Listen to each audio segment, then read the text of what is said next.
Join us for the pledge, please. I pledge allegiance to the flag of the United States of America and to the republic for which it stands, one nation, under God, indivisible, with liberty and justice for all.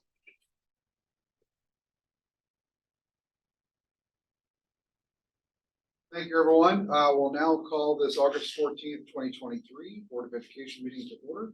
Roll call, please. Mr. Bosso. Here. Ms. Johnson. Here. Mr. Martindale. Here. Mr. Shriner. Here. Mr. Caldwell. Here. Next, can I have a motion to adopt tonight's agenda? So move, Shriner. Thank you, Mr. Schneider, do we have a second? And Ms. Martindale, well, any additions, corrections to the agenda? Here none, roll call, please. Mr. Shriner. Yes. Ms. Martindale. Yes. Mr. Bosso. Yes. Ms. Johnson. Yes. Mr. Caldwell. Yes. Next, can I have a motion to approve the meetings from our July 10th meeting? So moved. Thank you, Mr. Bosso. Can I have a second on that? Second. Ms. Johnson, do we have any additions or corrections to the meeting minutes from last? Here none, we have a roll call, please. Mr. Bosso. Yes. Ms. Johnson. Yes. Ms. Martindale. Mr. Shriner. Yes. Mr. Caldwell. Yes. Next, we have board reports. Any board reports? Seeing none? Mr.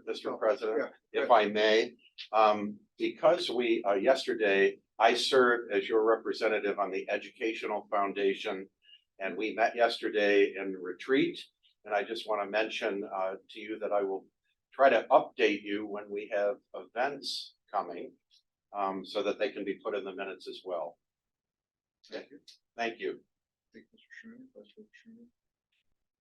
All right, next moving to public participation relative to agenda items. We have no one signed up for that section, so we'll go to our legislative liaison report. Back to Vice President Schreiner.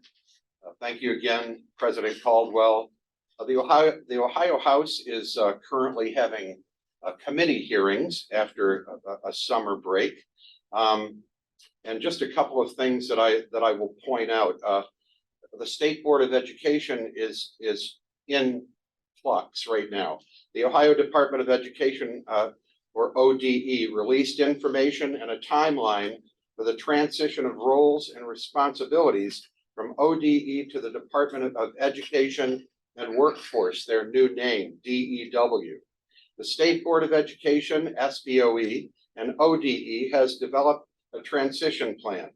DEW is to be a cabinet-level agency with a director who is appointed by the governor. The SBOE will still exist and retain some responsibilities, which include finding and confirming a new superintendent of public instruction, however, with different responsibilities. Tutoring program. Governor DeWine announced this week that the state would be using a little over $26 million from the governor's emergency education relief dollars, or GEER, which was appropriated by Congress for the COVID-19 pandemic, to find tutoring services at no cost to schools and districts in Ohio. Districts and schools may apply for the tutoring services from 6 approved vendors for the 2023-2024 school year. And just one new legislative item, House Bill 240, sponsored by Representative Stoltzfus, permits public schools to employ chaplains to provide support services in school districts. Mr. President, that concludes my report. Thank you, Vice President Schreiner.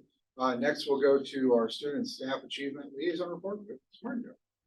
Thank you, Mr. President. We've got just a few items today because we're so early in the year, but still very exciting.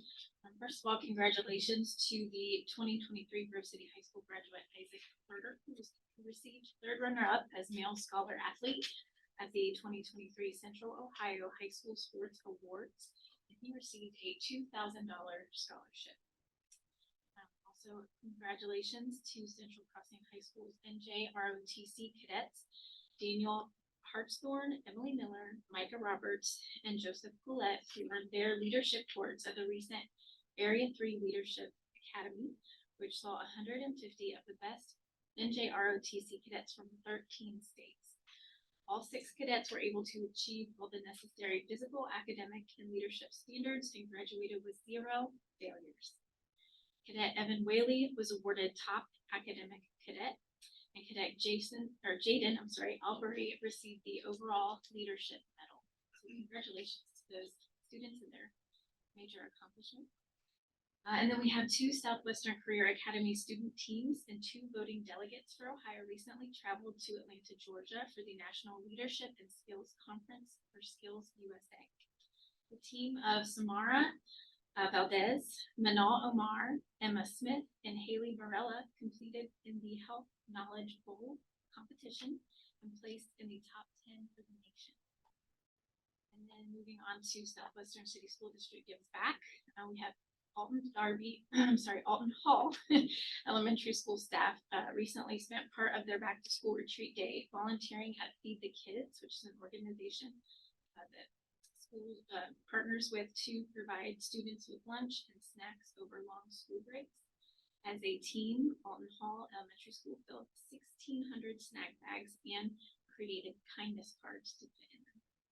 And that wraps up my The only thing that I would add to that is, went out to the Franklin County Fair and saw a lot of our kids, were active there, both in the court, but also in a lot of the, individual showings of hogs, chickens, goats, and everything else. It's really cool to see so many of our students from, the district out there, so just add that to your report as well. Items for action, fiscal and operational management, Mr. Poso. Thank you, Mr. President. Under fiscal and operational management, this evening we have 8 items for action. The first will be the revised temporary appropriations for fiscal year 2023-2024, Exhibit X1. It's recommended that the Board of Education approve the revised temporary appropriations. Item number 2, the investments and financial statements for July 2023, Exhibit X2 and X3. It's recommended that in accordance with Section 135.14 of the Ohio Revised Code, that the Board of Education approve the July investments and cash positioning reports for the month of July 2023. Total investments is $380,302,021.38. Interest earnings month and year to date right now is $1,680,219.26. Interest rates vary from 0.177 to 5.40. Item number 3 is payment of bills, Exhibit X4. It's recommended the Board of Education approve the bills according to the list of checks for the month of July 2023. Item number 4 is donations, Exhibit X5. It's recommended the Board of Education accept the donations of $6,510 as detailed in Exhibit X5 and authorize letters of appreciation to go out to all donors. Thank you so much to those donors. Item number 5, the authorization to pay bills in accordance with Section 5705.41 of the Ohio Revised Code, which is Exhibit X6. It's recommended the Board of Education authorize the treasurer to pay the bills for July, which were not processed in accordance with Section 5704.41 of the Ohio Revised Code. Item number 6 is a resolution to participate in the Meta Solutions Cooperative Bus Purchasing Program. It's recommended the Board of Education approve this resolution to participate in the Meta Solutions Cooperative Bus Purchasing Program. This is a program that's taken part in by 300 districts in the state and drives down the purchasing costs of new buses for us and the other 300. Item number 7 is the approval of the bus stops for the 2023-2024 school year. It's recommended the Board of Education approve the resolution to approve the bus stops for the 2023-2024 school year as presented, Exhibit X7, which is executive content only. This is done for the security and safety of the children. Bus routes are required to be approved by the Board of Education annually before the school year begins. The last item is item number 8, classroom facilities lease agreement with the Educational Service Center of Central Ohio. It's recommended the Board of Education enter into a classroom lease agreement for the 2023-2024 school year with the Educational Service Center of Central Ohio as presented in X8. This is a long-standing agreement with us and them. Space from the district is provided for programming districts for the students. After reviewing these items, Mr. President, I move them for passage. Thank you, Mr. Bosso, do we have a second? I'll second. Any discussion on the items? I just have one question, Dr. Wise. I know that there was a delay with some of the process of the Caterpillar bill. We have. May get the numbers wrong. We ordered 14, I believe 3 are in, and we've been told that some may actually delay as far as April. I heard as well, so they're staying.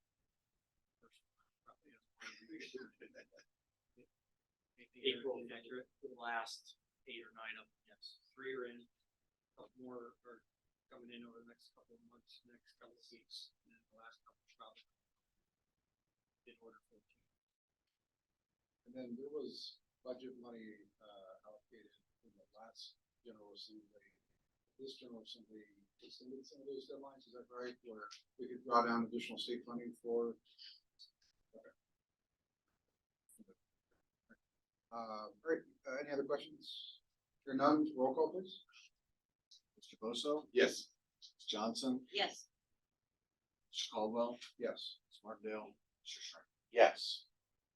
Great, next items for action, curriculum, Ms. Johnson. Thank you, President Caldwell. We have 3 items under curriculum. First is a resolution to endorse agreement with the YMCA of Central Ohio for our Head Start program. It's a 12-month contract that actually goes from April 1st, 2023 to March 31st of 2024. Second is a resolution to endorse memorandum of understanding with I Know I Can. This contract period is also 12 months and it goes from September 1st of 2023 through August 31st of 2024. And finally, a resolution to endorse a memorandum of understanding with communities and schools of Ohio. And again, this contract period is 12 months, September 1st, 2023 through August 31st of 2024. Having reviewed these items, I move passage. Second, Shriner. Thank you, Mr. Shriner. Any discussion? Hearing none, roll call please. Ms. Johnson, Yes. Mr. Shriner, Yes. Mr. Bosso, Yes. Ms. Martindale, Mr. Caldwell. Yes. Next, under items for action, we have personnel with Vice President Shriner. Thank you, President Caldwell. On the board agenda this evening are 6 personnel items involving 341 persons. This includes 19 certificated resignations, 3 certificated changes in employment, 186 certificated employments, 33 classified resignations, 14 classified changes in employment, and 86 classified employments. After reviewing these action items, I now move them for passage. Mr. Shriner, we have a second? Second then. We have a roll call please. Mr. Shriner, Yes. Mr. Bosso, Yes. Ms. Johnson, Yes. Ms. Martindale, Mr. Caldwell. Yes.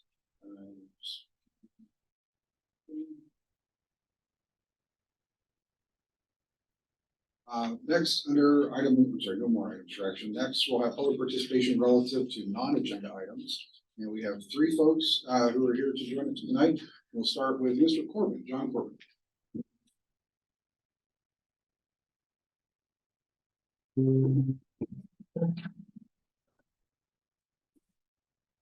Hold on.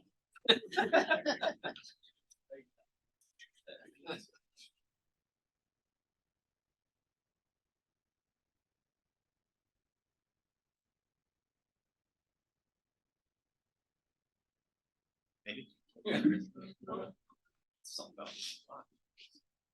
Let's try. Thank you. Good evening, board. We have a handout that we'd like to hand out, if that's okay. Yeah.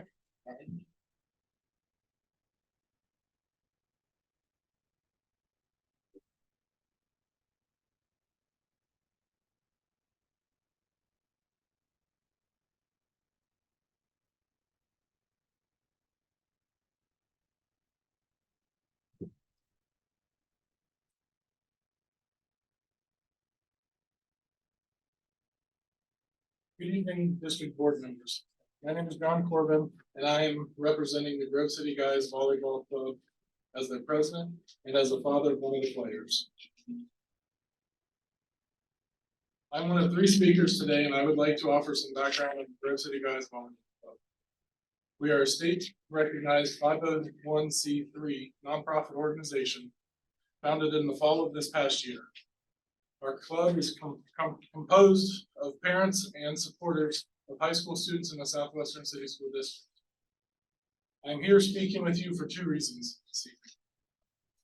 One, I want to make you all aware of incredible work one of your teachers has done for this program and our boys. And number two, we are looking for your support and guidance to sanction boys high school volleyball, not just for Grove City, but for all Southwestern City Schools. When the Ohio High School Athletic Association announced in 2022 to add boys volleyball to their list of sports, our short-term goal was to provide an opportunity for the boys who attended Grove City High School to compete during the 2022-2023 high school boys volleyball season. With Tim Wilson, a teacher at Grove City High School as head coach, we can proudly say we fielded both a JV team and a varsity team consisting of 16 boys from Grove City High School solely through word of mouth. We completed a full season consisting of 3 scrimmages and 19 matches against other high school teams from, among others, the Ohio Capital Conference, Columbus City League, Central Catholic League. Even though many of these teams have been established for years, the club won numerous games and the boys had a good time.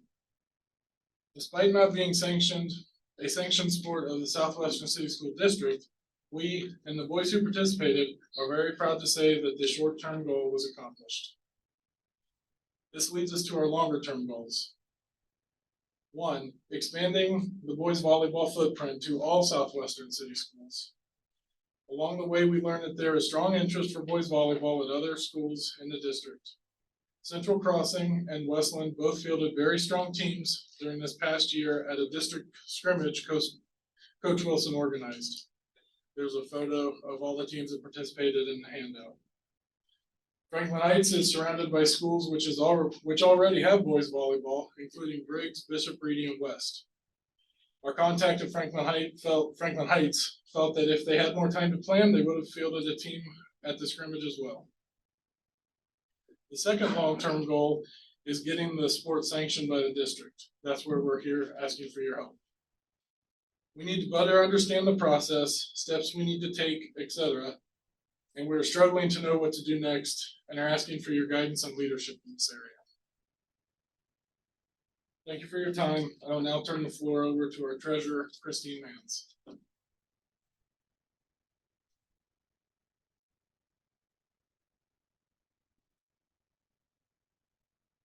Come on up. You're number 2 on our list too, so. All right, good evening, board. I am Christine Mans, and I've been the treasurer of the Grove City Guys Volleyball Club this past year. I'm also here to request and speak in support of the Southwestern State Schools sanctioning the sport of boys volleyball. I have 4 children. 3 of them are still in the district from age 10th grade and up, and I have 1 that's already moved on and graduated from college. My 4 children run the gamut when it comes to academics, athletics, and extracurricular activities. I have 1 in special education and a couple who are considered gifted. I feel like I've seen it all and have experienced it all as a parent. But all of that has drawn me to conclude that a successful student, for a student to be successful, it has to come from the parents and the school leaders. And whether it's a whole career, academic career, or whether it's just a challenging situation that kids face throughout a year. So the parent component of that is here.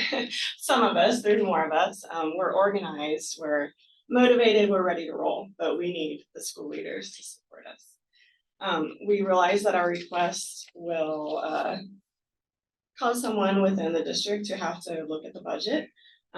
We can bring our data that we have from this past year, and we can help investigate the costs among other school districts. From our season, I can tell you that we were able to raise enough money without the player fees that we charged to pay for all aspects of the season. And we've been able to bank enough to pay for the next season. So even though if you would sanction us, that support and those fundraising, successful fundraisers that we have will continue. And I'll finish by saying that we've had a coach and a lot of boys this year actually kind of be pioneers and in the sport, because the sport is not in our area. If you'll see on the handout, it's all around us, but it's not here. So we have a group of boys that, you know, come together and show their courage and their strength and their leadership and their willingness to stand out and be different. And to think of those boys like moving on and representing, being able to represent their schools and graduate and move on and come back, and all the positive things that they can bring back to this district later on in life. I think the positives of that far outweigh what the cost is going to be for the district. That's it. Thank you, Ms. Mans. Next we'll have, Esper.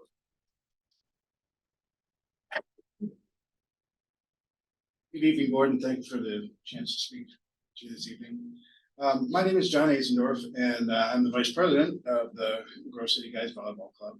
And I'd also like to speak on behalf of support for the Southwestern City Schools District sanctioning boys high school volleyball. My son, Bobby, he handed out the handouts. He's been excited about volleyball since seeing the U.S. men's team compete in the 2020 Olympics. He had tried lots of different activities over the past 12 years, but it wasn't until volleyball that I really got to see the kind of fire that every parent hopes their student will experience for something. He's already reached out to join the club team at the University of Toledo, where he's leaving us for in about a week. And from what I can tell, he's going to try to fit in some classes for civil engineering while he played volleyball. As our club president, John Corbin, said earlier, the board's club members are here today to ask Southwestern City School District sanction the sport of high school boys volleyball, which means to us that the school district will give our male volleyball athletes access to the resources and umbrella support of the Southwestern City School Athletic Department. We know that you can now resolve to make this happen today at this meeting. But our understanding is that you alone can make this decision. We feel that if you were to resolve to ask Southwestern City School District staff to collect the data you feel is necessary to have a vote on sanctioning boys volleyball, it will be a major step towards the reality of scores of young men who would be impacted by this sport. We're eager to begin working inside such a process and hope that we can exchange questions and answers with you along the way. We feel the district will greatly benefit from no longer being the last large school system in the OCC and all the conferences in Franklin County as well from having boys volleyball. We know that there are many questions to be answered for you to resolve to add this sport. We've anticipated many of those questions, from staffing, transportation, to Title IX compliance, to facility usage. So we look forward to helping district staff in answering those questions so that you can make a decision. Thank you very much for your time and your attention to the idea of boys volleyball at Southwestern City Schools. Thank you. Thank you. And Mr. Shuey, who's here, will follow up with you guys next week, later this week. Really impressive what you've been able to pull together, and appreciate you guys coming out tonight. Next, we'll move on to items for discussion by the board. Any items for discussion from the board? Here none, we'll entertain a motion to adjourn. I move we adjourn. You have a second? All right, we have a roll call, please. Ms. Johnson, Yes. Mr. Martindale. Yes. Mr. Bosto. Yes. Mr. Shriner, Yes. Mr. Caldwell. Yes, everyone be safe, going home. Thanks for coming out tonight.